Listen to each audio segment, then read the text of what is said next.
Nehemiah 13. On that day the book of Moses was read aloud in the hearing of the people.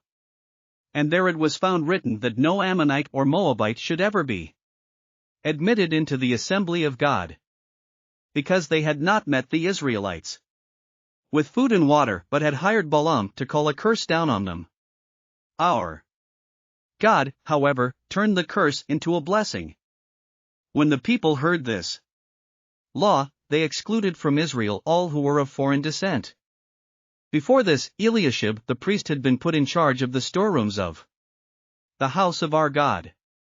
He was closely associated with Tobiah, and he had provided him with a large room formerly used to store the grain offerings and incense and temple articles, and also the tithes of grain, new wine and olive oil prescribed for the Levites, musicians and gatekeepers, as well as the contributions for the priests.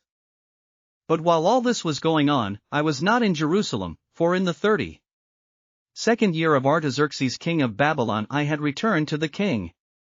Some time later I asked his permission and came back to Jerusalem.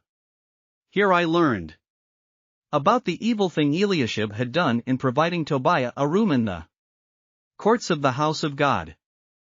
I was greatly displeased and threw all Tobiah's household goods out of the room. I gave orders to purify the rooms, and then I put back into them the equipment of the house of God, with the grain offerings and the incense. I also learned that the portions assigned to the Levites had not been given to them, and that all the Levites and musicians responsible for the service had gone back to their own fields.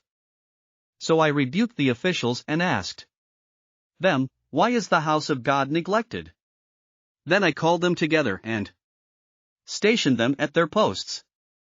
All Judah brought the tithes of grain, new wine and olive oil into the storerooms. I put Shelemiah the priest, Zadok the scribe, and a Levite named Pedaiah in charge of the storerooms, and made Hanan son of Zachar, the son of Mattaniah, their assistant, because they were considered trustworthy. They were made responsible for distributing the supplies to their fellow Levites. Remember me for this, my God, and do not blot out what I have so faithfully done for the house of my God and its services. In those days I saw people in Judah treading winepresses on the Sabbath, and bringing in grain and loading it on donkeys, together with wine, grapes, figs, and all other kinds of loads. And they were bringing all this into Jerusalem on the Sabbath. Therefore I warned them against selling food on that day. People from Tyre who lived in Jerusalem were bringing in fish and all kinds of merchandise and selling them in Jerusalem on the Sabbath to the people of Judah. I rebuked the nobles of Judah and said to them, "What is this wicked thing you are doing, desecrating the Sabbath day? Didn't your ancestors do the same things, so that our God brought all this calamity on us and on this city? Now you are stirring up more wrath against Israel by desecrating the Sabbath." When evening shadows fell on the gates of Jerusalem before the Sabbath, I ordered the doors to be shut and not opened until the Sabbath was over. I stationed some of my own men at the gates so that no load could be brought in on the Sabbath day. Once or twice the merchants and sellers of all kinds of goods spent the night outside Jerusalem. But I warned them and said, "Why do you spend the night by the wall? If you do this again, I will arrest you." From that time on they no longer came on the Sabbath. Then I commanded the Levites to purify themselves and go and guard the gates in order to keep the Sabbath day holy. Remember me for this also, my God, and show mercy to me according to your great love. Moreover, in those days I saw men of Judah who had married women from Ashdod, Ammon and Moab. Half of their children spoke the language of Ashdod, or the language of one of the other peoples, and did not know how to speak the language of Judah. I rebuked them and called curses down on them. I beat some of the men and pulled out their hair. I made them take an oath in God's name and said, You are not to give your daughters in marriage to their sons. Nor are you to take their daughters in marriage for your sons or for yourselves. Was it not because of marriages like these that Solomon king of Israel sinned? Among the many nations there was no king like him.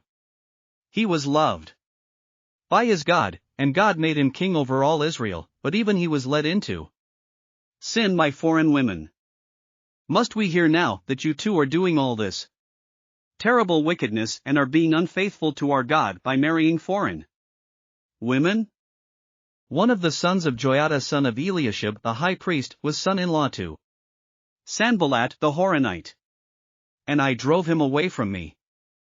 Remember them, my God, because they defiled the priestly office and the covenant of the priesthood and of the Levites. So I purified the priests and the Levites of everything foreign, and assigned them duties, each to his own task. I also made provision for contributions of wood at designated times, and for the firstfruits. Remember me with favor, my God. Thanks for listening to another chapter of the Bible.